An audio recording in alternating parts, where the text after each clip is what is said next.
लालच का फल हिंदी कहानी। एक धोबी अपने गधे से बहुत प्यार करता था।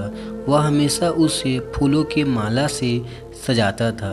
एक दिन जब धोबी कपड़ों का गट्ठर धोकर वापस घर लौट रहा था तो रास्ते में उसे एक बड़ा सा चमकता पत्थर पड़ा हुआ दिखा। उसने उसे उठा लिया। पत्थर बहुत ही चमकीला और सुंदर था। धोबी ने उसे एक रस्सी से बांधकर गधे के गले में पहना दिया। गधा और ज़्यादा सजीला दिखने लगा। तभी एक हीरा जौहरी की नज़र गधे के गले में लटके चमकीले पत्थर पर पड़ गई। उसे समझ में आ गया कि धोबी को हीरे की समझ नहीं है। उसने बड़े प्यार से धोबी को रोक कर कहा, भैया जी, यह पत्थर तो बहुत बड़ा सुंदर है, मुझे दे दो, मैं तुम्हें 50 रुपये दूंगा।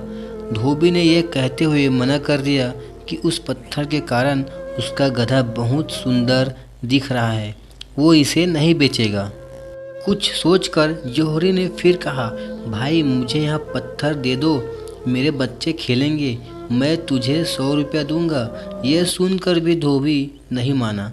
जौहरी ने कहा, चलो अच्छा, 150 रुपया लेकर मुझे यह पत्थर दे दो, अब तो खुश हो जा। धोबी फिर भी नहीं माना। तब जौहरी ने कहा, चल 200 देता हूँ, तू भी क्या याद रखेगा। इस बार धोबी गुस्से में बोला, अरे कहा ना मैं नहीं दूंगा, अब आप अपने रास्ते जाइए। जौहरी रुक गया और धोबी आगे चल पड़ा।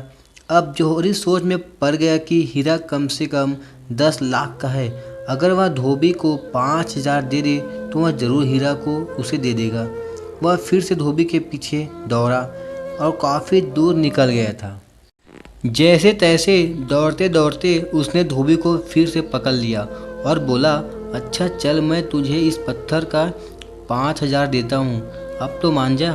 इतना सुनते ही धोबी ने हंसते हुए कहा, अरे बाबूजी, आपने देर कर दी, अभी अभी एक शौकीन आदमी मुझे 2 लाख रुपये देकर वो पत्थर ले गया।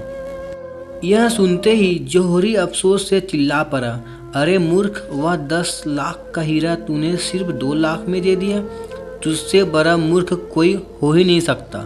इस पर धोबी ने मुस्कुराते हुए कहा, मेरे लिए तो यह 2 लाख भी बहुत है बाबूजी, मैं जौहरी नहीं हूँ, इसीलिए मुझे हीरे की परख नहीं थी, पर आपको तो परख थी।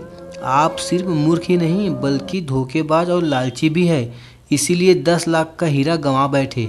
जौहरी सर पीटता रह गया।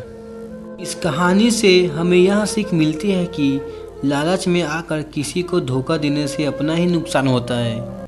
वीडियो पसंद आया है तो हमारे चैनल को लाइक करें, सब्सक्राइब करें। धन्यवाद।